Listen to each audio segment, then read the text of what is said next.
Hello, dear listeners. My name is Eleanor Whitford, now 83 years old, and what you are about to hear isn't just a story about betrayal. They were in bed, my husband and my own brother. My broken heart gave birth to a woman no one ever imagined I could be. A woman forged in the ice of the North and the fire of humiliation. If this story has touched you so far, please like, subscribe, and hit the notification bell. And tell me in the comments, where are you watching from? I love to know how far my memories can travel. It's comforting to know my voice can cross oceans and mountains, even when my body can barely cross the garden. Now, let's go back to 1963, to the day my life ended, and the new Eleanor was born. Willow Ridge, Montana back then was the kind of place postcards love and secrets suffocate.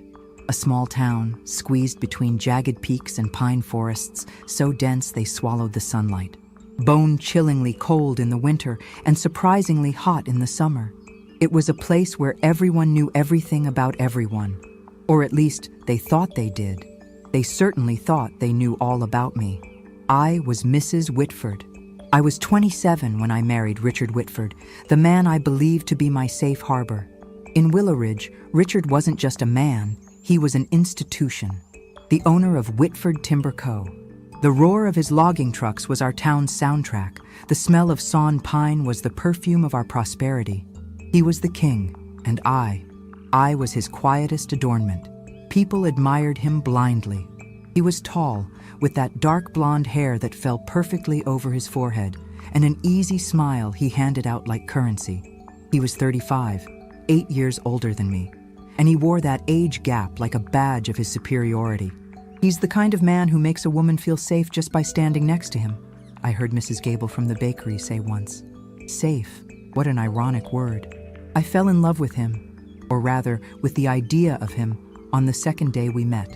I was in the town library, hidden behind a pile of poetry and history books, trying to shield myself from the snow coming in through the poorly sealed window. He saw me, and his voice cut through the dusty silence of the library. "You look like someone the world deserves to hear." I laughed, a nervous laugh from someone not used to being noticed. I always laughed with him, in the beginning. He had that power to make you feel like the center of his universe before reminding you that he was the universe. 12 months later, we were married in a simple ceremony in my grandmother's garden. The smell of lavender and the hum of bees. I swore, with all the innocence in the world, that this man would take care of me forever. The first few years were acceptable. I convinced myself they were good. We had the biggest house on Main Street, a new car every 2 years. I organized Richard's business dinners. I smiled at his partners, served the expensive whiskey, and remained silent while they decided the town's fate with their cigars. Richard liked to show me off. "My Eleanor," he would say, his hand heavy on my shoulder. "She reads all those books, but she's smarter for staying quiet. Isn't that right, darling?" And everyone would laugh, and I would smile, feeling the knot in my stomach tighten. I was the perfect wife, the porcelain doll on his shelf.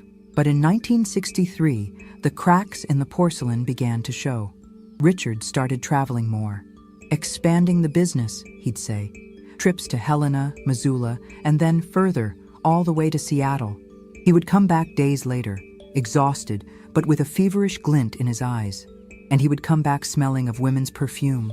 Not one perfume, several. Sometimes it was floral, sometimes it was heavy musk. Scents that didn't belong in our home, that didn't belong to me. I found lipstick-stained tissues in the bottom of his bags, receipts from restaurants he never mentioned. I pretended not to notice. What else could I do? In Willow Ridge, 1963, what does a wife do when her husband is the town? I kept busy. I tended the house, I read my books, and I tried, desperately, to believe in the facade he had built for us. Then, in the middle of that stuffy summer, my only brother, Alexander, returned. Alex was my opposite. Where I was quiet and withdrawn, he was volatile and loud. Just 23, handsome in an almost dangerous way, with the same dark eyes as me, but with a flame in them I never had. He had gone to California to try his luck in engineering projects, and, as expected, failed spectacularly. He came back to Willow Ridge with his tail between his legs, without a penny to his name. I welcomed him into our home with open arms. He had always been my best friend in childhood, my protector against the world. I set him up in the guest cabin out back, on our property. That's when everything started to get strange. Richard, who had always been reserved with Alex, treating him with the disdain he reserved for any man he considered weak or unsuccessful, changed overnight. Suddenly, he started to enjoy Alex's presence. And when I say enjoy, I mean too much. The business trip stopped abruptly. Now, Richard spent his evenings at home, but not with me. He spent his evenings in the guest cabin. "I'm getting your brother in line, Eleanor," he'd say, giving me a condescending pat on the arm, teaching the boy how to be a man, how to run a business. But what I saw wasn't business. I saw whispered conversations in the garden, which stopped abruptly when I approached. I saw long, heavy silences after shared laughter I wasn't part of. I saw the looks they exchanged when they thought I wasn't looking. Long, intense looks that lasted a second longer than normal. And I, foolish, desperate to keep my life intact, would tell myself, "He's just trying to be friendlier with his brother-in-law. It's a phase. He's just helping my brother." But a woman always knows, doesn't she? Deep in her stomach, in that cold, dark place where the truth hides. She always knows. The tension in the house was palpable. It was like walking on thin glass. Richard grew more distant from me, more irritable, while his friendship with Alexander blossomed. I became a stranger in my own home, a ghost wandering the halls while real life happened elsewhere. That autumn was the longest of my life. The air in Willow Ridge grew heavy, charged with an electricity that didn't come from summer storms. It came from that cabin out back. I felt like an actress in a terrible play. By day, I was Mrs. Whitford, shopping at the market, waving to neighbors, the perfect wife of the perfect man. But at night, I would lie in our enormous cold bed, alone, listening. I would hear Richard's steps on the porch, hear the distracted, "Good night, dear," he'd toss in my direction. And then, I would hear the soft sound of the back door closing and the sound of his steps on the gravel, heading toward the guest cabin, heading toward my brother. I tried to convince myself of every possible lie. They're just drinking whiskey. Richard is being a mentor. I'm going crazy. I was not crazy. I was being methodically destroyed. The humiliation was a slow poison. It was Richard treating me as if I were invisible. It was Alexander avoiding me. His beautiful, guilty eyes unable to meet mine at breakfast. The two men in my life, united by a secret that excluded me, diminished me, turned me into a walking joke in my own home. And then, it happened. It was a Friday, November 22nd, 1963. A date the rest of the country would remember for other reasons. But for me, it was the day of my own assassination. A snowstorm had started early, heavy and wet. The kind of snow that sticks to everything and silences the world. I was supposed to go visit my cousin in Billings for the weekend. Richard seemed anxious for me to go. "Drive carefully, dear," he said, not even looking up from his newspaper. "The roads are getting bad." He didn't kiss me. He barely looked at me. I got in the car, feeling the familiar knot in my stomach. I drove for 40 minutes, the snow piling up, the windshield wipers fighting a losing battle. And then, on the radio, the warning. The main bridge over the Yellowstone River, the only way out of Willow Ridge to the east, was closed. Impassable. I pulled the car over on the icy shoulder. I could wait out the storm in a cheap motel. I could, but something pulled me back. A force I couldn't name. It was the truth, I think, demanding to be seen. I turned the car around. The drive back home was the longest of my life. Every snowflake felt like a warning. When I turned onto our street, the main house was dark. Richard must have thought I was in Billings, but no. There, at the back of the property, through the white curtain of snow, a light was shining. The guest cabin. Thick smoke poured from the chimney. My heart didn't race. It stopped. For one whole second, the world went silent. I parked the car on the street, away from the driveway, and got out. The cold was brutal, cutting my lungs, but I didn't feel it. I walked through the snow. The only sound was my boots sinking, crunch, crunch, crunch. With every step, a denial. "It can't be. You're mistaken. They're just friends. You're the fool." Have you ever felt that? That moment when you're about to open a door you know will destroy your life? That second where you'd rather live in the comfortable lie than face the devastating truth? If this story has touched you so far, if you've ever felt the ice of that discovery, like, subscribe, and hit the notification bell. You'll want to know what I did when that door opened. I reached the cabin's porch. The snow was melting on the entryway floor. The windows were fogged from the heat inside. And then I heard it. It wasn't a business conversation. It was laughter. Low, intimate laughter. The kind of laughter shared in the dark.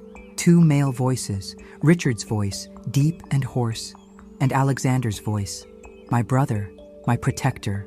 My legs went weak. My stomach turned. I put my gloved hand on the cold brass doorknob.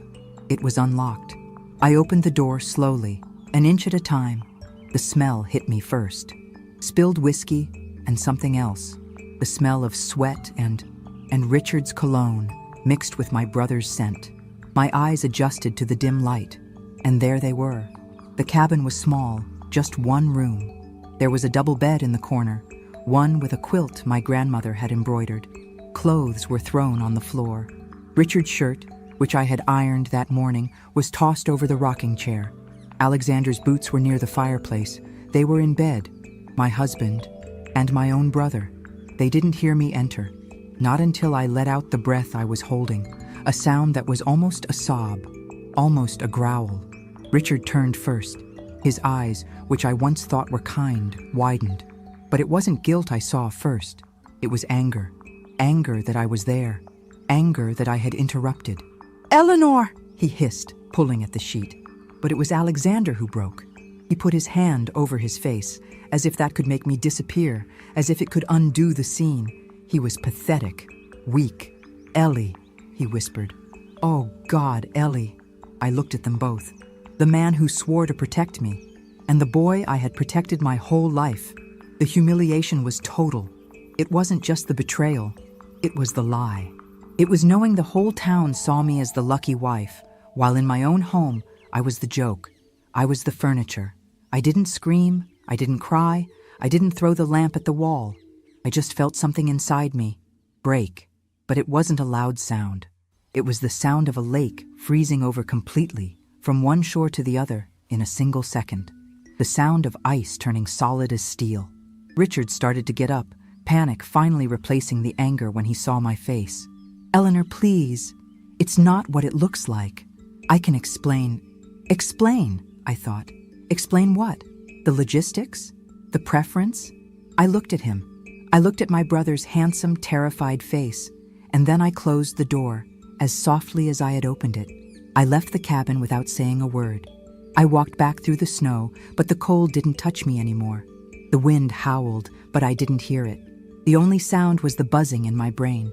A single word forming over and over. Destroy. On that snowy path back to our house, no, to his house, the new Eleanor was born. She was not innocent. She was not kind. She was cold. She was silent. And she was absolutely strategic. I entered the main house. The silence was deafening, except for the ticking of my grandfather's pendulum clock in the living room. Tick, tock, like a countdown to the end of everything. I took off my snow-caked boots.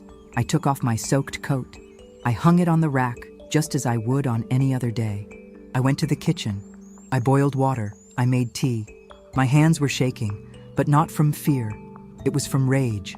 A rage so pure and cold, it felt like atomic energy pulsing under my skin. About an hour later, the back door burst open. It was Richard. He was fully dressed, his dark blonde hair a mess, his eyes wild. He didn't look sorry. He looked like a cornered animal.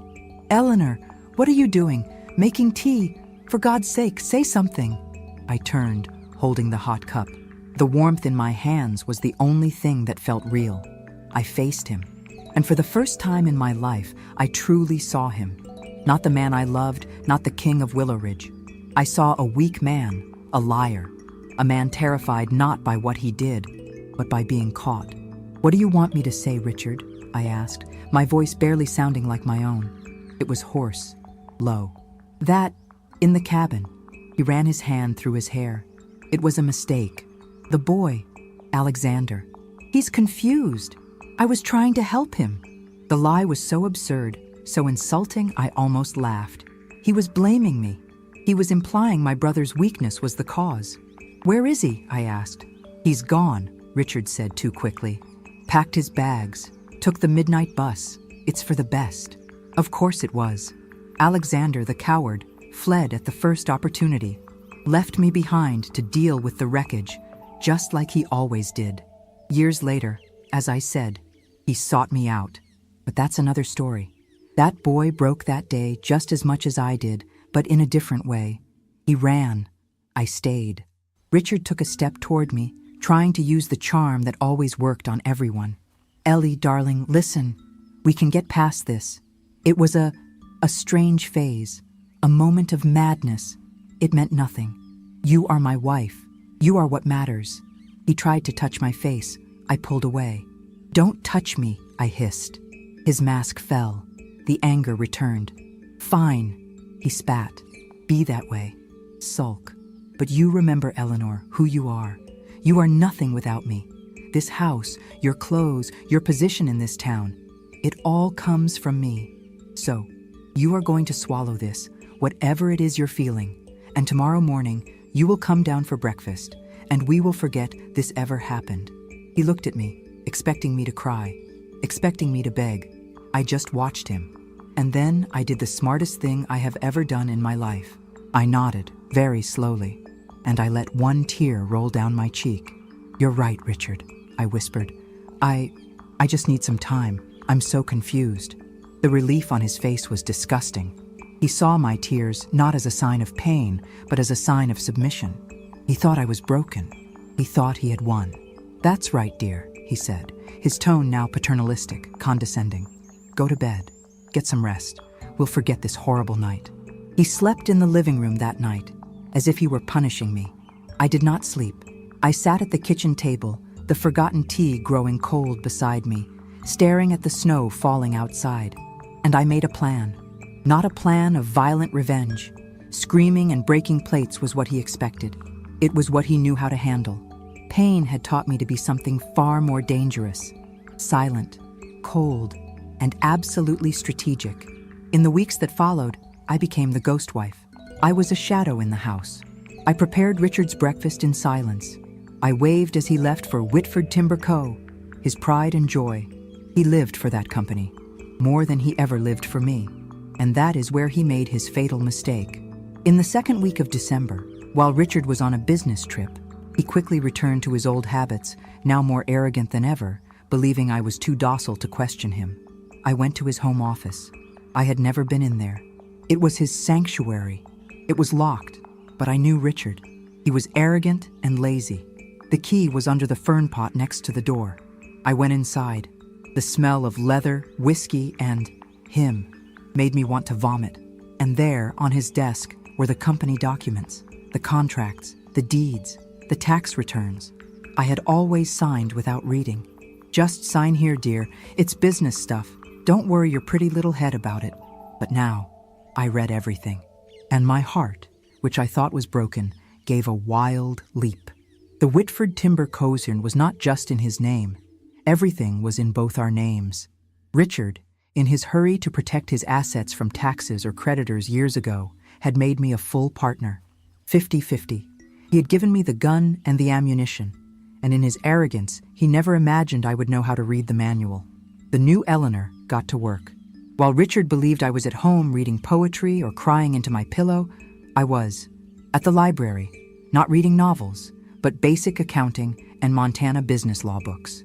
In Billings, I would take the bus secretly, not to visit my cousin, but to meet with the most ruthless lawyer money could buy, a man who hated men like Richard. At the bank, I wasn't withdrawing grocery money. I was requesting copies of every statement, every transfer for the last 5 years. I acted like the perfect wife. I organized his dinners. I smiled at his friends. "How are you, Eleanor?" Mrs. Gable would ask with pity in her eyes. "You look so pale." "I'm just tired, Margaret. Richard has been working so hard," I'd say, and smile the saddest, most broken smile I could muster. They all bought it. The entire town saw me as poor, fragile Eleanor. betrayed and abandoned, but too loyal to leave. Meanwhile, in my room, under the floorboards, I had a growing box, proof of Richard's trips, receipts for jewelry I never received. And best of all, I discovered Richard's other set of books. He wasn't just a traitor, he was a thief. He had been embezzling small amounts from the company for years. Not much, but enough. Enough for a lawsuit. Enough to break his reputation as an honest man of Willow Ridge. Christmas came and went. I gave him an expensive silk tie. He gave me a set of pearls. I wore them to dinner, feeling as if they were a collar. He thought I was tamed. He had no idea the trap was set. The winter of 1964 was the coldest Willow Ridge had seen in 30 years. The rivers froze, the roads closed, and the air was so still you could hear a branch snap a mile away. Inside the Whitford house, the air was just as icy and still. I moved like a wax figure. Richard, on the other hand, was at the height of his arrogance. With Alexander gone, fled like a cowardly dog, and me, in his mind, subdued and domesticated by the fear of losing him, he felt untouchable. He started making mistakes. He became careless. He left his secret ledger, a black leather journal where he noted his illicit spending and embezzlement, in his sock drawer, believing I would never dare go through his things. I photographed it, page by page. He started taking late-night calls at home, no longer bothering to go to his office. He spoke in low tones, but I heard him. Names I didn't recognize, male names, scheduling meetings in Missoula, in roadside bars. The betrayal with my brother wasn't a moment of madness. It wasn't a strange phase. It was who he was. My brother was just one in a long, long list, and that somehow made it all worse. And better. Worse, for the extent of the lie I had lived. Better, because my lawyer in Billings was rubbing his hands with glee. Mrs. Whitford, he said in our last secret meeting, we have the accounting fraud, which is excellent. But with this, he tapped my detailed notes on the encounters. We have what's called moral leverage. In a small town like Willow Ridge, that's more powerful than any deed. I was almost ready. The financial and legal plan was sealed. But one thing was missing. I didn't just want his money. I wanted his reputation. I wanted every person in Willow Ridge who looked at me with pity, who called me poor Eleanor, to see who he really was. I needed proof that not even the most powerful man in town could deny. And Richard, in his infinite arrogance, handed it to me. It was late January. Richard was organizing the annual Timberman's Ball, the biggest social event of the year in Willow Ridge. It was his event. He would rent the main ballroom at the town hotel, invite state politicians, and preen like the king he thought he was. I was helping him with the guest list, my dutiful wife role. Don't forget Mayor Evans, dear, he said, not looking up. Of course, Richard. He stopped writing, looked at me, and smiled. That condescending smile that made me want to rip his teeth out. You know, Eleanor, he said, taking my hand. His skin was hot and damp. I'm proud of you. You handled that mess. With Alexander, with real class. You're a strong wife, a real wife. He was praising me for swallowing the greatest humiliation of my life. He thought my silence was loyalty. That night, I knew I had to act before that ball. I needed to destroy the king before his coronation. I needed one last piece of proof. The following week, he announced he was going to Seattle for 3 days. Big equipment deal, dear. Going to make us millions. I knew it was a lie. The second day he was gone, I hired a private detective from Billings, an expense that was worth every penny of the money I had been secretly saving. He's not in Seattle, I told the man on the phone. He's in Helena, at a hotel called the Copper Latch, room 301. Find out who he's with. The detective called back 24 hours later. Mrs. Whitford, he said, his voice weary from having seen it all. You were right about the hotel and the room. And? I asked, my hand gripping the phone so tightly my knuckles were white. He's not with a woman. It's a young man, a boy who works in the state senator's office. I got the photos. They're clear. Do you want them? Yes, I said. Print all of them and send the bill to my lawyer. I had everything. The fraud, the embezzlement, the adultery, the immoral conduct, as they called it back then. Something that would destroy his reputation with the conservative politicians he so badly wanted to do business with. I had the secret ledger. I had the photos. And I had a hatred so cold and dense, I could have built a house with it. I waited for him to return from Seattle. He came back tan, even though Seattle in January is famous for rain, not sun. He brought me a gift, an ugly silver brooch. "For my patient wife," he said, kissing my forehead. I smiled, and I set the date. Wednesday, January 29th, 1964. 3 days before his big ball. The day his accountant would be in town to close the fiscal year's books. The day I would destroy Richard Whitford, not with a scream, but with a signature. It was Wednesday, January 29th, 1964. The air was so cold it crackled. I woke before the sun, as always. I dressed with a care I hadn't taken in months.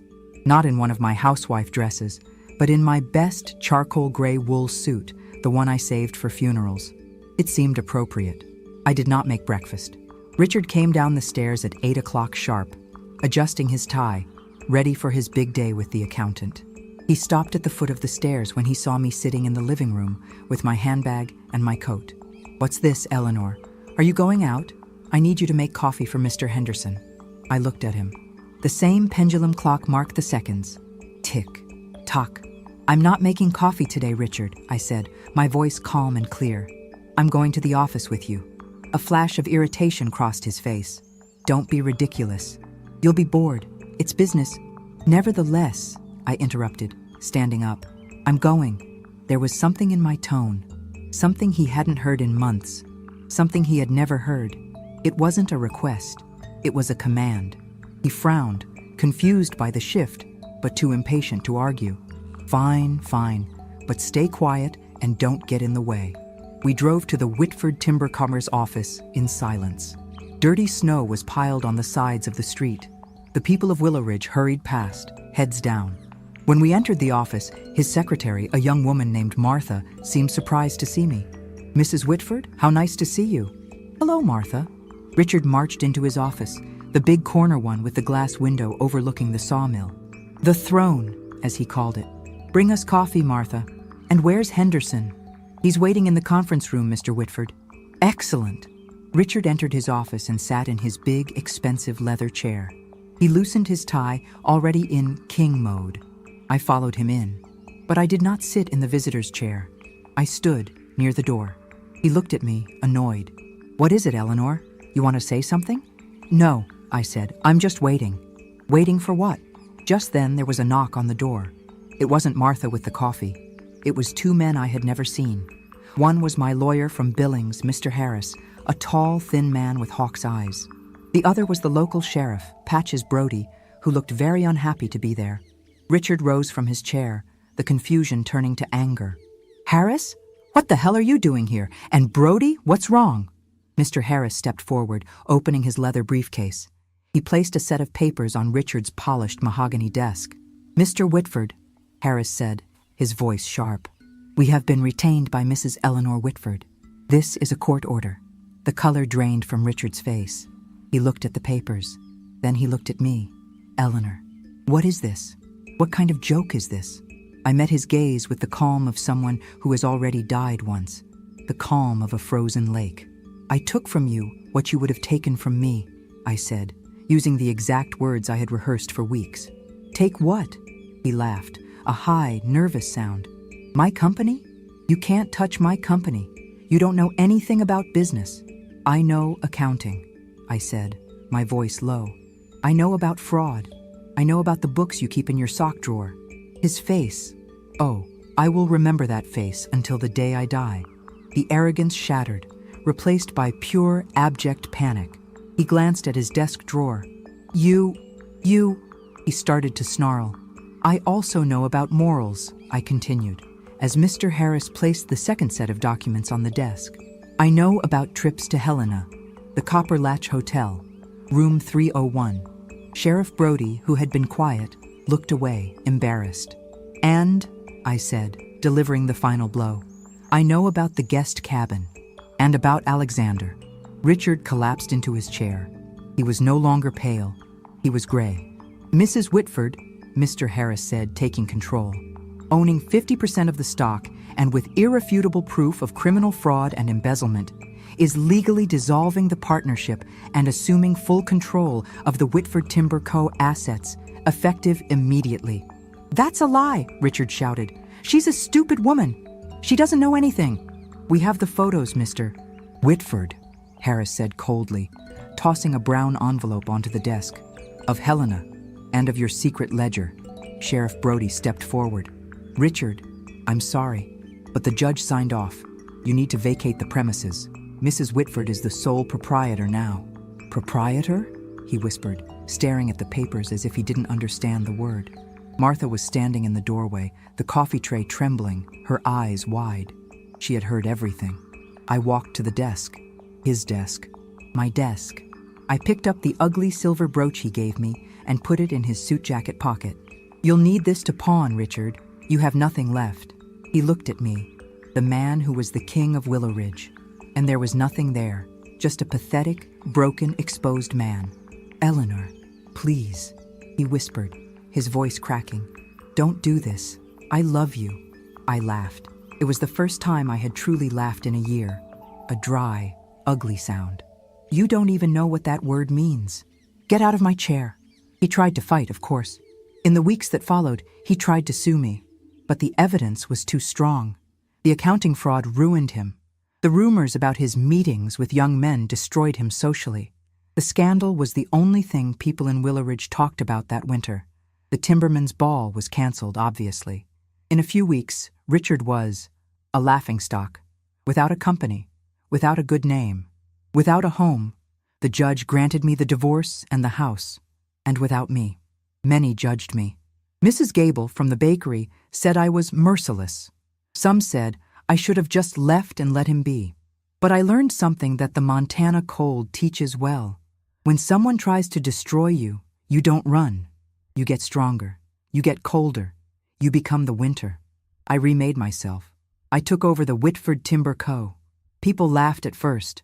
A woman running a timber company? But I learned fast. I hired loyal men. I fired Richard's useless friends.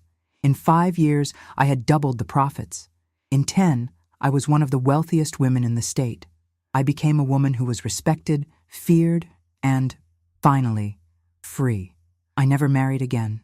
I never trusted blindly again. But I lived. And my dears, I lived very well. If you've made it this far, thank you for listening. Old age has given me the courage I lacked in my youth to tell this story. But now you tell me, what would you have done in my place? Leave your opinion in the comments. I read as many as I can. And if you like stories of strength and overcoming, please leave a like and subscribe to the channel. Don't forget to tell me where you're watching from. I love to see how far we've traveled today. Hit the bell so you don't miss any new stories and explore the other videos here on the channel. Until next time, my dears.